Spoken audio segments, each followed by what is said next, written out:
میں نے نفی میں سر ہلاتے ہوئے مایوسی سے کہا، سب یہی پوچھتے ہیں، جب انہیں پتہ چلتا ہے کہ میں ان پڑھ ہوں تو وہ مجھے دھتکار دیتے ہیں۔ مگر ہم تمہیں نہیں دھتکاریں گے۔ چشمے والے نے مسکرا کر کہا، تم کیا کام کر سکتے ہو؟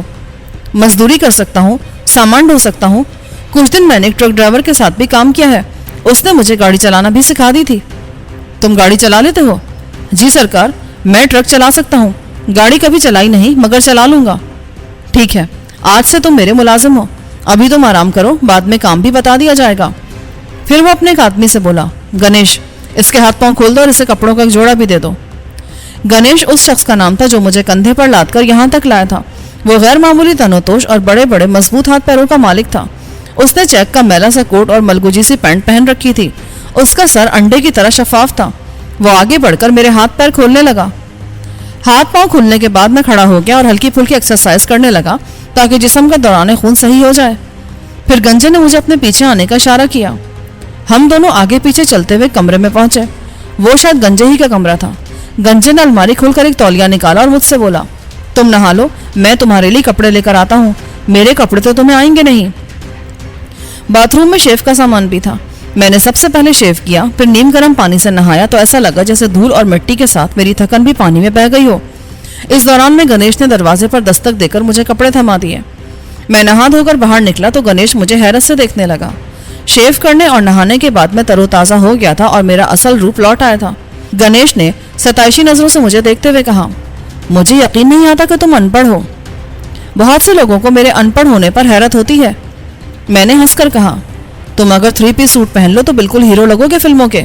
وہ بے ڈھنگے پن سے ہنسا، پھر کچھ سوچ کر بولا، راجو سے ہوشیار رہنا، وہ بات دل میں رکھنے والا آدمی ہے، کبھی نہ کبھی تم سے بدلہ لینے کی کوشش کرے گا۔ مجھے بے اختیار ہنسی آ گئی۔ شاید اس کا خیال تھا کہ میں ہمیشہ یہاں رہوں گا۔ میں نے اچانک اس سے پوچھا، یہ سیٹھ صاحب کام کیا کرتے ہیں؟ میں کیا بتاؤں، تم خود ہی اپنی آنکھوں سے دیکھ لو گے۔ بس اتنا سمجھ لو کہ تمہاری ڈیوٹی آسان نہیں ہوگی۔ تم بیٹھو، میں کھانا بھجواتا ہوں۔ نہیں، کھانا تو میں کھا چکا ہوں، ہو سکے تو ڈسپرین کی 2 گولیاں لا دو۔ نہاتے وقت مجھے احساس ہو رہا تھا کہ میرا سر پھٹ گیا ہے، سر میں ابھی تک تکلیف ہو رہی ہے۔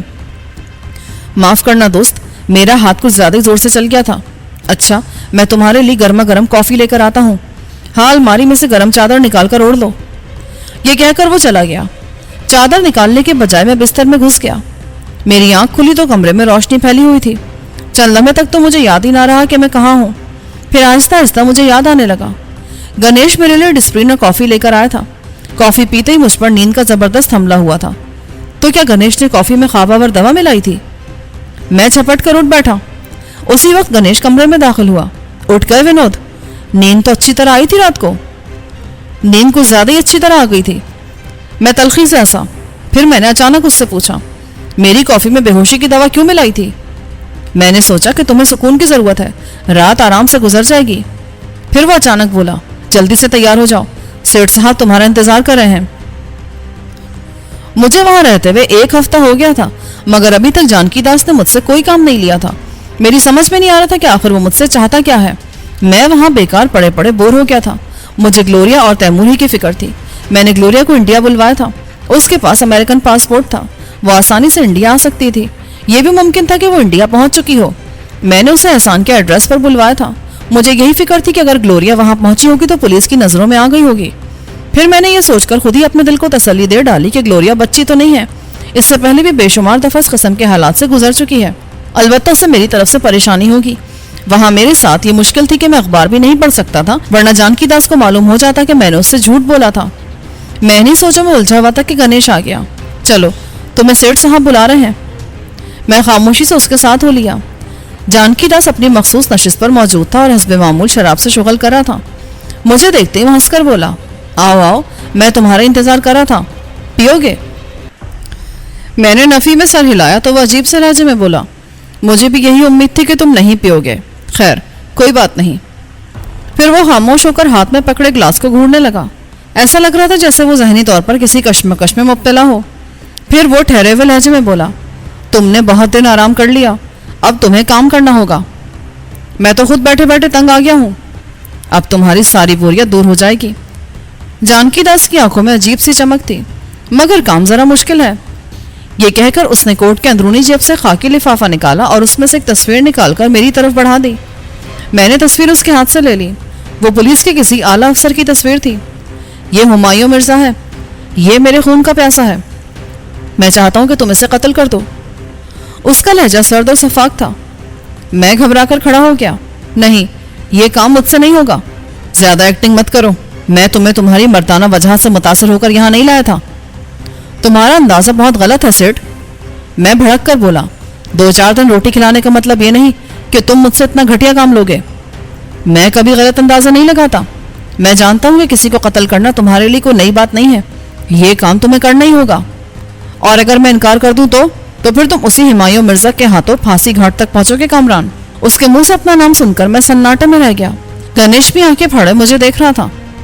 میں نے تو تمہیں اسی وقت پہچان لیا تھا جب میرے آدمی تمہیں یہاں لے کر آئے تھے.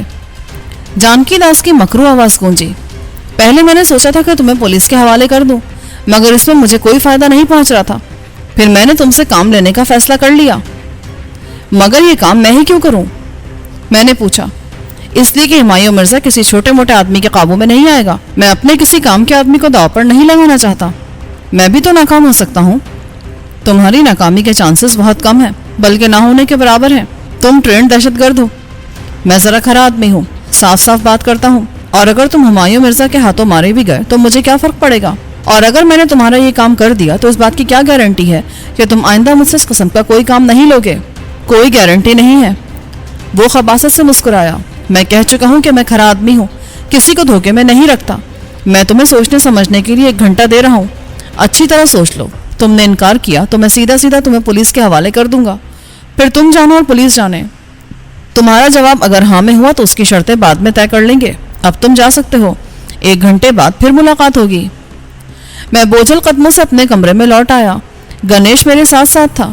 اس کے انداز میں اب پہلے والی بے تکلفی نہیں تھی. وہ کمرے میں داخل ہوتے ہی بولا, تم تو چھپے رستم نکلے, مجھے بھی جل دے دیا. ایک بات بتاؤ گنیش, سیٹھ ہمایوں مرزا کو قتل کیوں کرانا چاہتا ہے؟ ہمارا سب سے بڑا دشمن ہمایوں مرزا ہے. جب سے وہ ٹرانسفر ہو کے اس شہر میں آیا ہے اس نے ہمیں لاکھوں روپے کا نقصان پہنچایا ہے. ہمارے کئی بہترین آدمی بھی ان کے ہاتھوں مارے گئے ہیں. مگر کہ جانکی داس اتنا طاقتور بھی نہیں کہ ایک معمولی پولیس کمشنر کو اپنے راستے سے ہٹا سکے. میرا لہجہ طنزیہ تھا. گنیش طنزیہ انداز میں ہنسا.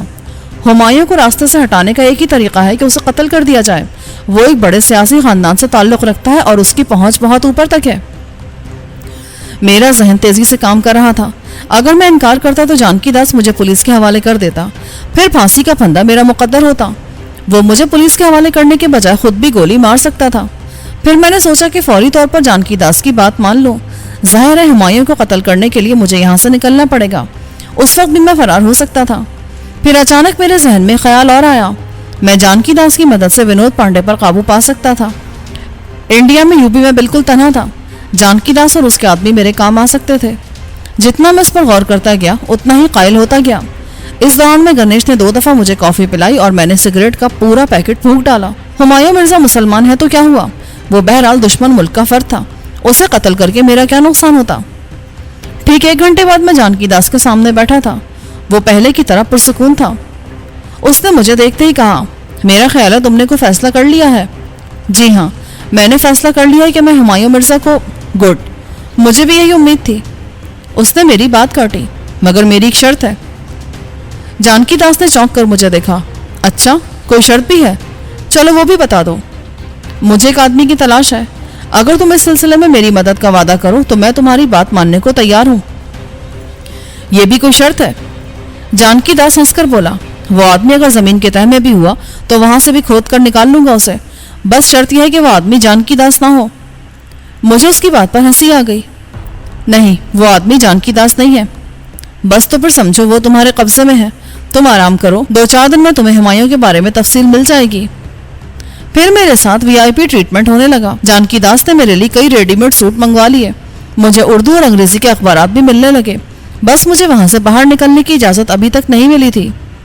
1 ہفتے بعد ہمایوں مرزا کی فائل میرے حوالے کر دی گئی. اس کا تعلق دہلی سے تھا. اس کے والد اور چچا خاصے بارسوخ سیاستدان تھے. بنیادی طور پر وہ لوگ جاگیردار تھے, مگر جاگیرداری کے خاتمے کے بعد بزنس میں آ گئے تھے. ان کی کئی فیکٹریاں تھیں. بھارت کے مختلف شہروں میں بڑے بڑے ہوٹل تھے. ہمایوں مرزا کے ایک چچا فلم انڈسٹری میں بھی تھے. اس خاندان کے کئی افراد فوج اور سول انتظامیہ کے اعلیٰ عہدیدار تھے. ہمایوں مرزا انتہائی ایماندار اور فرسٹ شناس آفیسر تھا. اس کی عمر 45 سال تھی. قد 6 فٹ 1 انچ اور وزن 220 پاؤنڈ تھا. وہ شادی شدہ تھا. اس کے 3 بچے تھے, 2 لڑکیاں اور 1 لڑکا. سب سے بڑی بیٹی میٹرک کر چکی تھی اور اب فرسٹ ایئر میں پڑھ رہی تھی. دوسری 9ویں میں تھی اور بیٹا 5ویں میں. ہمایوں کی بیوی ایک بڑے صنعت کار کی بیٹی تھی. جانکی داس نے اس کی چھوٹی سی بات کو بھی نظر انداز نہیں کیا تھا. مثلاً فائل میں یہ بھی تھا کہ ہمایوں مرزا کون سی چیز زیادہ رغبت سے کھاتا ہے, کپڑے کیسے پسند کرتا ہے, اس کی شادی کن حالات میں ہوئی. فائل سے مجھے معلوم ہوا کہ ہمایوں مرزا کا نشانہ بہت غضب کا ہے. ہر قسم کا اسلحہ وہ استعمال کر سکتا ہے. بلیک بیلٹ ہولڈر ہے. ڈرائیونگ میں گنتی کے چند لوگ اس کا مقابلہ کر سکتے ہیں. بہترین تیراک ہے, حتیٰ کہ اس کے پاس فلائنگ کا کمرشل لائسنس بھی موجود ہے. بس یہاں وہ مجھ سے سبقت لے گیا. میرے پاس کمرشل لائسنس نہیں تھا. میں نے ہمایوں کی فائل کو بارہا پڑھا اور ایک ایک بات ذہن نشین کر لی. اس میں اس کی روزمرہ کی مصروفیات کی تفصیل بھی تھی. والا صبح 1 گھنٹے تک جاگنگ کرتا تھا. ٹھیک 8 بجے وہ ناشتہ کرتا. لنچ کرنے کا وہ عادی نہیں تھا. ہر ہفتے کو جم خانہ کلب جاتا. میں نے ہفتے والے دن اسے گھیرنے کا فیصلہ کر لیا. کسی پولیس کمشنر کو گھیرنا کوئی ہنسی مذاق کا کھیل نہیں ہے. پھر پولیس کمشنر بھی ہمایوں مرزا جیسا. اسے چھیڑنے کا مطلب تھا شیر کی کچھار میں کودنا. مگر میں ایسا کرنے پر مجبور تھا, ورنہ وہی ہمایوں مرزا میرے لیے موت کا فرشتہ بن جاتا. میں کئی دن پہلے سے اسے گھیرنے کا پلان بنا رہا تھا. ہفتے والے دن صبح میں نے جانکی داس کو اطلاع دی کہ میرا پلان مکمل ہے. ایک بات کا دھیان رہے کامران, اگر تمہارا پلان فیل ہو گیا تو ہمایوں مرزا تمہیں زندہ نہیں چھوڑے گا. جانتا ہوں میں, اس کھیل میں غلطی کی گنجائش نہیں ہے. یا تو میں زندہ رہوں گا یا ہمایوں مرزا. مجھے فوری طور پر ایک لوڈنگ ٹرک اور ایک تیز رفتار کار کی ضرورت ہے. کار کا انجن بہت مضبوط ہونا چاہیے. امپورٹڈ ہو تو زیادہ مناسب ہے. پھر میں کچھ سوچ کر بولا, مجھے 3 ہوشیار اور حاضر دماغ قسم کے آدمیوں کی ضرورت بھی پڑے گی. سب کچھ مل جائے گا, مگر ایک بات یاد رکھنا, مجھے دھوکہ دینے کی کوشش مت کرنا, ورنہ ہمایوں مرزا سے پہلے تم میرے کسی آدمی کی گولی کا نشانہ بنو گے. اگر تمہارے ذہن میں فرار کا کوئی پروگرام ہے تو اسے نکال دو. ارے یار, بے اعتباری کی بھی کوئی حد ہوتی ہے. اگر تم صاف گو ہو تو میں بھی کھرا آدمی ہوں. اگر مجھ پر اعتبار نہیں ہے تو کینسل کر دو یہ ڈیل اور مجھے پولیس کے حوالے کر دو. میں نے جھنجھلا کر کہا, ارے تم تو برا مان گئے. جانکی داس کھسیانہ ہو کر ہنسنے لگا. میں تو تمہیں صرف یاد دلا رہا تھا کہ ختم کرو, فون کرو اور پولیس کو اطلاع دو. اس وقت میں تمہارے قبضے میں ہوں. جانکی داس غصے میں ہونٹ چبانے لگا. اسے اس قسم کے لہجے کی توقع کب ہوگی؟ وہ چند لمحے مجھے گھورتا رہا. پھر بہت مشکل سے اس نے اپنے غصے پر قابو پایا اور زبردستی مسکرا کر بولا, اس وقت تو تم بالکل کسی خوبصورت اور نکچڑی لڑکی کی طرح نخرے دکھا رہے ہو. چلو میں اپنے الفاظ واپس لیتا ہوں. میں نے ایک طویل سانس لیا اور مسکرانے لگا. میرا مقصد جانکی داس کو ذہنی دھچکا پہنچانے کا تھا اور میں اپنے مقصد میں کامیاب رہا تھا. میں ہنس کر بولا, آئندہ مجھ پر شبہ مت کرنا. میں جو کچھ کرتا ہوں جتا کر کرتا ہوں. پھر میں نے موضوع بدلتے ہوئے کہا, مجھے شام سے پہلے ٹرک اور کار چاہیے.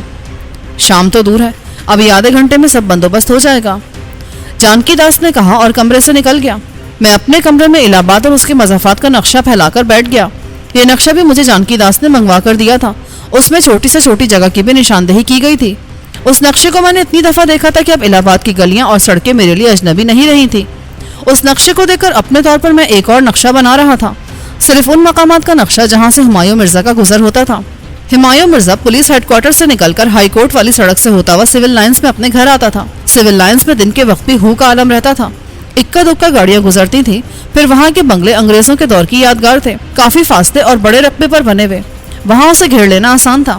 میں نے سوچ لیا تھا کہ مقررہ وقت پر میں اسٹیشن والے اوور برج سے ہوتا ہوا دوسری جانب اتروں گا اور ٹہلتے ہوئے نارتھرن ریلوے کے آفس کے سامنے سے ہوتا ہوا سول لائن چوک پر پہنچوں گا اور پھر اپنا داؤ آزما لوں گا.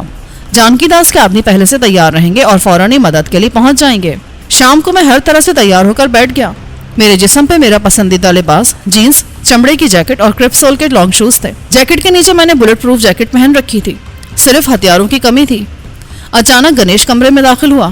اس کے چہرے پر بیزاری کے تاثرات تھے. میں نے ہنس کر پوچھا, کیا ہوا؟ تمہاری شکل پر 12 کیوں بج رہے ہیں؟ بات ہی ایسی ہے, تم سنو گے تو تمہاری بھی شکل پر 12 بج جائیں گے. وہ حرامزادہ ہمایوں مرزا کسی سرکاری کام سے الہ آباد سے کراری گاؤں چلا گیا ہے. اب اس کی واپسی کل کسی وقت ہوگی. اب پورے ہفتے بھر انتظار کرو. وہ گیا کیسے؟ سرکاری جیپ میں یا اپنی گاڑی میں؟ اس سے کیا فرق پڑتا ہے؟ وہ اگر گدھا گاڑی پر بھی گیا ہے تو ہمارا پلان تو چوپٹ ہو گیا نا. ویسے وہ اپنی ذاتی کار پر گیا ہے. ٹھیک ہے, ہم یہ آپریشن آج کے بجائے کل بھی تو کر سکتے ہیں, بس جگہ بدل جائے گی. تمہارا مطلب ہے کہ کل؟ ہاں, تم ذرا جلدی سے معلوم کرو کہ وہ اس گاؤں میں کس راستے سے گیا ہے اور کس راستے سے واپس آئے گا. معلوم کرنے کی کیا ضرورت ہے؟ گنیش نے یہ کہتے ہوئے نقشہ اپنی طرف کھسکا لیا، پھر پینسل اٹھا کر اس پر نشان لگاتے ہوئے بولا، یہ ہے وہ گاؤں جہاں ہمایوں مرزا گیا ہے۔ اس نے اس گاؤں پر دائرہ بنا دیا جہاں میں نے ٹھاکر سمیت کئی افراد کو ٹھکانے لگایا تھا۔ یہ ہے وہ سڑک جہاں سے وہ واپس آئے گا۔ اس نے نقشے پر نشان لگاتے ہوئے کہا، یہ وہی سڑک تھی جس پر میں نے ٹرک سے لفٹ لی تھی۔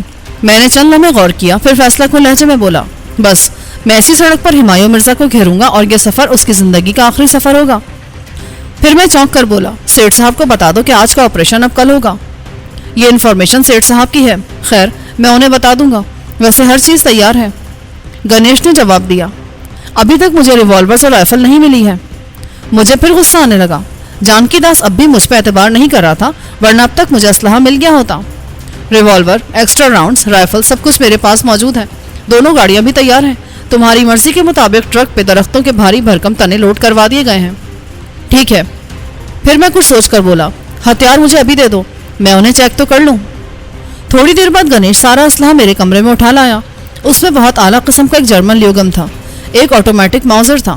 وہ ماؤزر بھی خاصا قیمتی تھا، وہ نہ صرف ٹریگر دباتے برسٹ مارتا تھا بلکہ ریوالور کی طرح ایک فائر بھی کر سکتا تھا۔ 7mm کی ایک انگلش رائفل تھی، اس کے علاوہ 1 درجن کے قریب دستی بم تھے۔ کافی عرصے کے بعد مجھے ہتھیار ملے تھے۔ میرا کھویا ہوا اعتماد اسلحہ ملتے ہی بحال ہو گیا۔ بغلی ہولسٹر میں ریوالور رکھنے کی اتنی عادت ہو گئی تھی کہ مجھے ریوالور کے بغیر ایسا لگتا تھا جیسے میرے جسم پر جیکٹ نہ ہو۔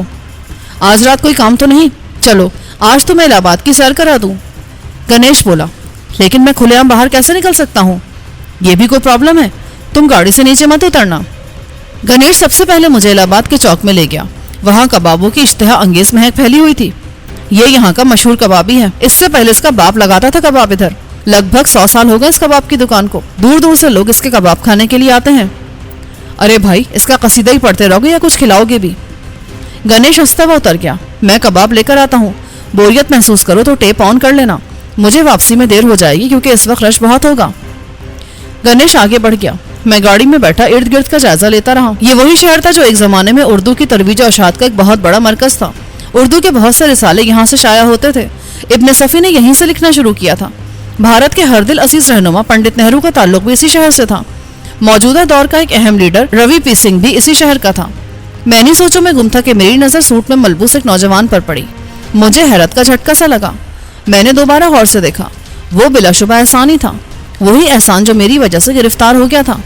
میں نے کھڑکی کا شیشہ اتارا اور زور سے اسے آواز دی، احسان۔